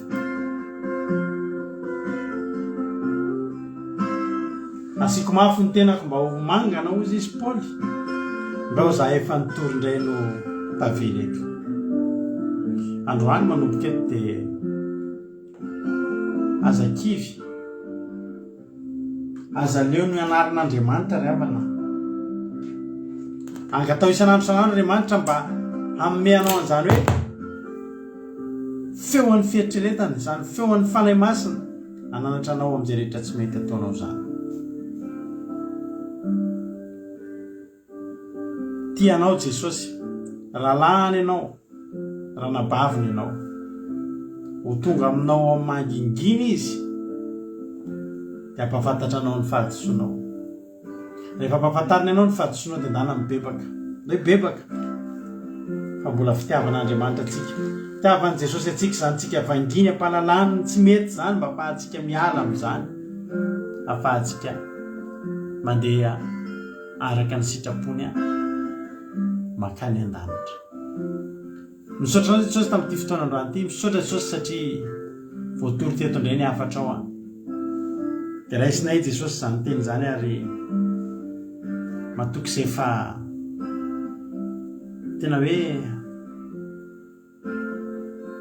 hikasika ny tsirairay avy amin'ny alalan'izany teny zany ianao zany teny zany dia tonga ane tsy hafahafa nantona anao tsy hafahafa tena hoe andray ny afatra avy aminao andray ny fananarana avy aminao ilay ataonao amin'ny mangingina misaotra Jesosy fa tsy mbola nanala baraka anay ianao tsy nanala baraka anay ianao satria any amin'ny takona any amin'ny mangina ianao mananatra anay ary misaotra satria Andriamanitra iendry ianao ankehitriny tendreto izay tsirairay avy manaiky izay androany miteny hoe anaro zay Jesosy ampianaro zay Jesosy ampalalao anay ny fahadisoanay mahafahanay tonga eto anatrianao hibebaka eto anatrianao Jesosy. Halleluja. Dia tafio ny voninahitra ao zay aza vela irery fa manarairy loatra zay raha tsy eo ianao anaro fa zanakatiana no anarina sy faizana ampafantaro anay ny lalana tsy mety zay alehanay ampafantaro anay ny zavatra tsy mety zay ataonay fa tsy andry trangan-javatra izay tsy andry loza tsy andry ady fa teny mbola mitenanay ao manginginao dia iaino anao zay sotra Jesosy ekanezany tendretra zany mba tsisy olatsaka anatin'ny fony reto olona tsirairay avy reto fa amoa avy zato eny avokoa ny tendretra zay nampavy teto amin'ity androany ity dia raha ny aja ny sotra sy mivoninahitra efa nao hatramin'izay dia mandrakizay sotra betsaka Jesosy dia voly tsy afaka hitsaingo ka na dia litera ray tamin'izany teny zany aza tsy afaka angalatra n'izany teny zany fa tsy maintsy mavita ny asany anatin'ny fony reto olona reto zany teny zany mamoa avy zato eny. Halleluia, amen. Ivavakantsika ho an'ny firenena ampandrosika ny anababitsika $100 ivavaka ho an'ny firenena amin'izao fotoana izao. Tahitompona anabavy $100 anao fitenenana. Tahito pastera dia tahitopontsika rehetrarehetra izay mpanaraka ny mpihaino vavaka fiambinana dia mbola hery vavaka antsika amin'izao fotoana izao. Ry Jehovah-Andriamanitra reny izay tsara indrindra dia raha sosotra zay satria mbola nomeno heri-tanjaka nomeno fotoana izay nafahana mihaino ny teninao androany Jesosy manala dia fantatray Jesosy tena hoe fitiavanao anay rehetrarehetra Jesosy mbola nafahana mihaino izany teny mamy avy taminao izany Jesosy malala satria zanaka tianao izy ianao hoe anarana Jesosy dia sotranao zay satria nanarina tokoa izay androany Jesosy malala amin'izany teninao izany Jesosy malala androany zay Jesosy dia mangataka ny fanahy-masina anao Jesosy ibitsiko mipony tsirairay aby Jesosy ampatsaro ny zavatra ratsy izay nataonay ikasika ny tsirairay aby Jesosy afahanay amindra fo afahanay amila hery komiola rehetrarehetra ary afahanay koa ibebaka sy anatona anao famarinana Jesosy malala azavela misy disonjara zay rehetrarehetra ny haino Jesosy malala satria teninao milaza hoe tambatra ny madio am-po fa izy no ahitan'Andriamanitra raha maloto ny fonay dia tsy afaka hitanao zay Jesosy dia jereo zay tsirairay aby Jesosy tena hoe mba fanamasina anao hitsinjo anay Jesosy afahanay bebaka sy anatona anao Jesosy satria anao Andriamanitra tsara tsy misy azo mpitaina aminao Jesosy malala zavela disonjara zay rehetrarehetra ny teto Jesosy dia amin'izao fotoana izao dia tondrany fotoana Jesosy izay vavahana eo amin'ny firenena Jesosy izany firenena izany dia tsy miafina aminao Jesosy malala dia mbola tena hoe anisan'izany tsy mamela imoka izany satria miteraka vokatra be dia be izany amin'ny firenena Jesosy fa miteraka ady miteraka fampisaviana miteraka fialonana Jesosy dia mangataka ny fanamasina anao Jesosy ibitsiko amin'ny tsirairay aby Jesosy fa tena hoe amindra fo Jesosy ary ahatsapa ibebaka izy ireo Jesosy malala satria teninao milaza hoe tsy miantso marina ianao fa mpanota mibebaka zay Jesosy tsy mahay mandresy lahatra zay Jesosy mangataka ny fanamasina anao mandresy lahatra Jesosy fa tena hoe mibebaka izy ireo Jesosy adebaka ny tsirairay aby amin'ny tanindrazanay Jesosy ako Jesosy malala jereny mpino rehetrarehetra Jesosy mbola anatin'izany manao fombafomba foana amin'izany mivavaka zany Jesosy anao ny amangy azy Jesosy malala araka n'indreo fonao Jesosy jere Jesosy malala firenenay Jesosy malala jere Jesosy malala zavatra ao anatin'ny firenenay Jesosy malala ao ny mahantra Jesosy atao fananao fona ao tsy salama Jesosy tsy miafina aminao zany Andriamanitra anao Jesosy tengatanay Jesosy mijery ary ikasika io firenenay Jesosy malala amin'ny fahendrena Jesosy malala amin'ny olona tsirairay aby ny firenenay Jesosy malala satria raha ny tenanay dia zay rehetrarehetra dia tsy afaka ampandroso firenenay tsy afaka miova olo amin'ny firenenay Jesosy fa hainao atao izany Jesosy malala dia mangataka ny an'ireo fonao hijery firenenay Jesosy malala satria anao no mahay zavatra rehetrarehetra dia totranao zay Jesosy amin'ity fotoana androany ity dia misandratanao amin'avo indrindra Jehovah-Andriamanitra eo ary tahiko zay rehetrarehetra Jesosy nahatorina andeha asa Jesosy ataova velonao anatin'ny fona ny fisaintsainanao sy ny etaetanao Jesosy afahanay hoe anatona anao foana dia teralaza voninahitra dia ho anao rery any dia misandrata amin'avo indrindra Jehovah-Andriamanitra eo Alleluia amen. Alleluia mankasitraka indrindra ny ranavavy $100 ato anatin'izany vavaka matsiro be mahafinaritra izany dia Andriamanitra manankiray-pasoavana mali fitianao dia mitomboa hatrany dia tombositra mitombo fahasoavana ranabavy sandola dia tahiny Jesosy amary fitianao izy. Misaotratsika rehetra ihany koa nahatrany ohatran'ny farany tapitra eto ny fandaharantsika. Ny fandaharantsika tapotra fa ny fiarahantsika kosa tsy tapotra raha ohatra ianao hiditra anatin'ny fianonana ekiradio dia mbola afaka mihoanety foana tsika maheno toriteny ianao maheno hira mahafinaritra be tsara fantatrareo fa tamin'ny lahady teo amin'ny 4 orana nisy fangatahana hira teo amin'ny ekiradio dia natotry fity daholo izay hirany nangatahanareo dia amin'ny heriny raha mbola eto indray zay dia mbola isy indray koa zay dia manarany ekiradio ao anao mandray toriteny isaky ny adiny 4 ianao amiray amin'ny 4 amin'ny 3 azafady amiray amin'ny 4 amin'ny 7 amin'ny 10 maraina amiray amin'ny 4 amin'ny 7 hariva misy toriteny foana. Dia raha mbola tsy tonga Jesosy dia rapitso amin'ny 7 maraina nareo hiaraka amin'ny mampioneto anatin'ny bavaka maraina, rapitso amin'ny 7 sasany alina amin'ny 10 kosa hiaraka amiko anatin'ny bavaka fiambina mino fa voky tenin'Andriamanitra ianareo tontolo ny andro nareo raha meno akiradio dia mbola toriteny sira rapilazantsara koa nenareo dia mandroso ara-panahy daholo isika. Fa mita iny tompo rapitsotsika mionandray raha mbola samy velonaina maireza tapandriamandry dia tontolo andro mahafinaritra be no atrehanao rampitso. Oroka mama atsika rehetrarehetra tahiny Jesosy daholo sotra anao nahatrany ohatran'ny farany amen.